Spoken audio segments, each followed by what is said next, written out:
At Jewish summer camp, there's a competition called Maccabia. Some of you might know it as Color Wars. At my camp, Maccabia was a huge deal. The campers never knew exactly when it was going to happen, and when it did, we went bananas. Half of the camp was the blue team, half of the camp was the red team, and that team was family. Maccabia took place over 2 full days, sun up to sundown, and there were different categories of competition. Day 1 was all physical competition, tug of war, a relay race, rock climbing, swimming, diving, belly flaps, biggest splash, etc. Day 2 was all creative competitions, a dance, a team song, a banner and a plaque, and a team-decorated cake. Every person on the team was required to participate in at least one activity each day, and they couldn't participate in more than 3 or 4 activities depending on how many kids were there that summer. Every year, I was on the tug-of-war team, the swim team, and the dance crew. I knew that I wasn't fast enough for the running relay, and I wasn't musical enough to write a song, but I was a darn fast swimmer, and I did dance for 7 years. We all knew our strengths and our weaknesses, and our Maccabia captains tried to put us in competitions that we could succeed in. In the book of Exodus, God sort of becomes the Israelites' Maccabia captain. By chapter 3 of the book of Exodus, Moses has already fled Egypt and made his way to Midian, which is a non-Hebrew tribe, where he finds the burning bush. God tells Moses to go back to Egypt and demand that Pharaoh let the Hebrews go. But Moses is not so thrilled to have been chosen for this immensely important task. He asks, "Who am I that I should go to Pharaoh and tell him to free the Israelites from Egypt?"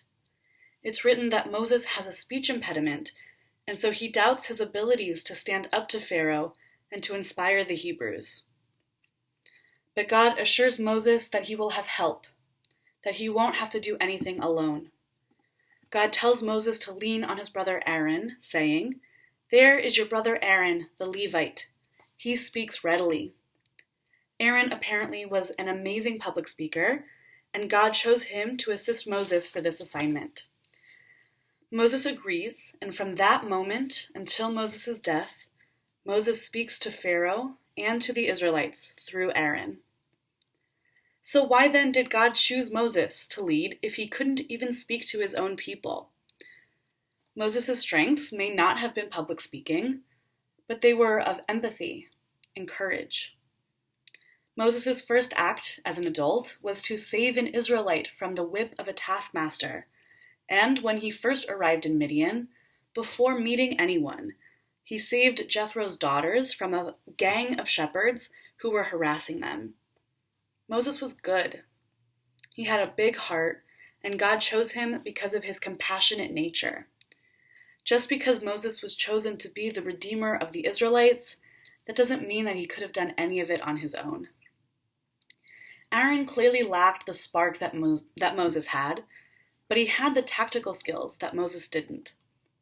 God called upon Aaron to meet Moses in Midian, saying, "Go meet Moses in the wilderness." And Aaron did. He didn't ask questions like Moses did. Moses questioned God's choice. Aaron didn't. He had faith. Moses was nervous, and Aaron was calm. Moses had a direct line to God, but he had to rely on Aaron to convey that message to Pharaoh and to the Israelites. We all have our strengths and our weaknesses. It takes an entire team of individuals to win the Maccabia games. I relied very heavily on my teammates for the events that I didn't compete in, as they relied on me for the ones that I did. We were a team, and we were a family. We knew that each person contributed something important for the betterment of our group, and because we knew our sore points and our abilities, we were able to win.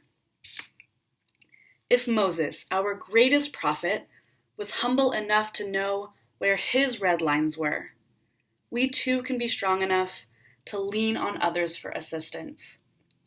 God didn't expect Moses to free Israel all on his own.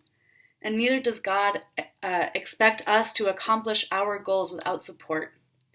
It is important for us to know our virtues and our shortcomings. May we continue to be like Aaron, available to help those who need us, and like Moses, brave enough to ask for help when we need it.